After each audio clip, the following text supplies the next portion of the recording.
بکوم پنوم د الله چې بخون کې مهربان دی. نون قسم دې په قلم باندې او په هغه سیس باندې چې لیکون کې لیکي ته د خپل رب په فضل سره لیونی نه او یقینا چې ستاد پاره داسې اجر دی چې هغه هیڅ کله د ختمېدو نه دی او بهشکه ته د اخلاق په لویه مرتبه باندې ډیر زربا ته هم اووینه او هغوی به هم اوویني چې پتا سو کې څوک په لیونتوب کې اخته دي. ستارب هغه خلک هم خپېجني څوک چې داغه د لارې نه بیلاری شوی دي او هغه خلک هم خپېجني څوک چې په نیغه لار باندې دي.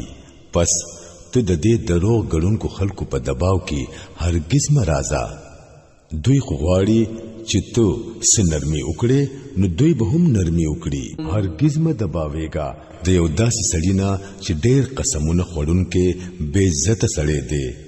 ای بنوای چغلیانی وړي د نیکه نه خلق من کوي په ظلم زیاتی کې د حد نه اوړي دونکې دی. سخت بدعمل دی سخت بدخویا ظالم دی او د دې ټولو ایبونو سره بد اصل دی په دې وجہ چې داغو ډېر مال او اولاد دی. کله چې ورته زمونږ آیاتونه اورول کیږي نوای چې دا خو د پخوانو وختونو قصې دي. ډېر ضرب مونږه داغو په خرتم باندې داغو لګو.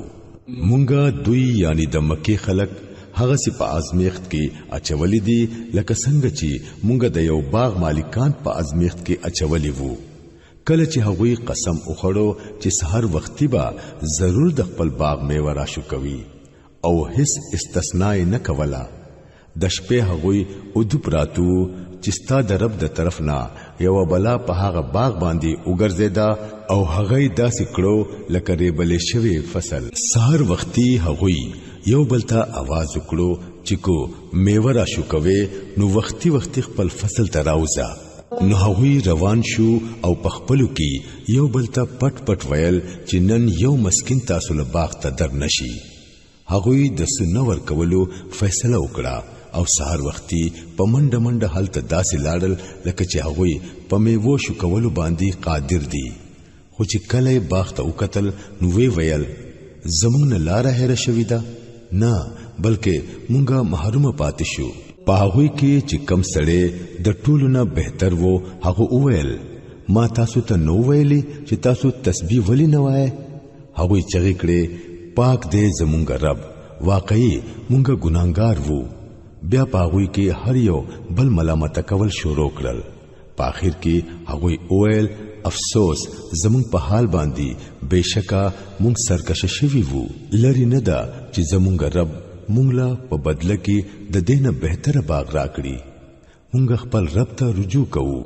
داسې وی عذاب او د آخرت عذاب د دینه هم لوی دی.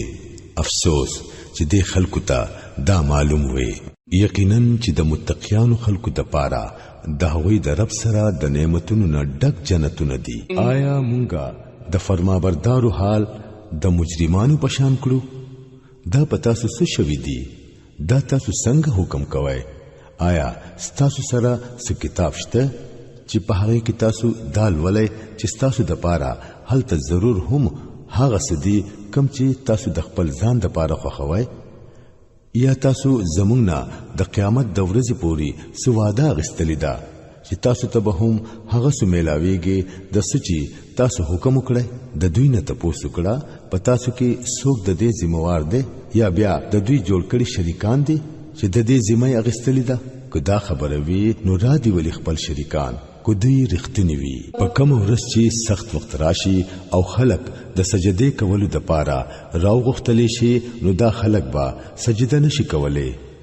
د دوی سترګې بخکته وي ذلت به پری راخور وي. دوی چې کله صحیح سالم وو نو دوی با د سجدې کولو د پاره راغختلی کېدل او دوی به انکار کولو. پس اے نبی صلی الله علیه وسلم څوک چې دا کلام دروغ غني دا غوي معاملہ ما ته پرېږدا. مونږ په داسې طریقه هغوی رو رو درجه په درجه د تباہی طرف ته بوزو چې هغوی بتري خبر هم نوي. زه هغوی له مهلت ورکوم. زما تدبیر ډیر زبردست دی. آیا ته د دوی نه سو اجر غواړې چې په دوی باندې غني داغه د تاوان بوج راځي؟ یا د دوی سره د غیب علم دی چې دوی لیکي پس د خپل رب د فیصله کې دو پوری صبر کوا او د مہی والا یونس علی السلام پشان مکیگا کله چې هغه आवाज کړي وو او د غم نه ډک پک وو کو داغه د رب مهرباني داغه سره شامل شوه نه وي نو هغه با پس پیره میدان غرزولې شوی وي او په هغه با بد ویل کېدل اخر دا چې داغه رب هغه غوړه کړو او هغه په صالحانو بندگانو کې شامل کړو کله چې دا کافران د نصیحت کلام یعنی قران اوري نو تا په داسې نظر سره ګوري لکه چې دوی با تخ په لګېدو ته پرې نګدي او وای چې دا ضرور لیونه دی حالکه دا خود ټول جهان د مخلوق د پاره یو نصیحت دی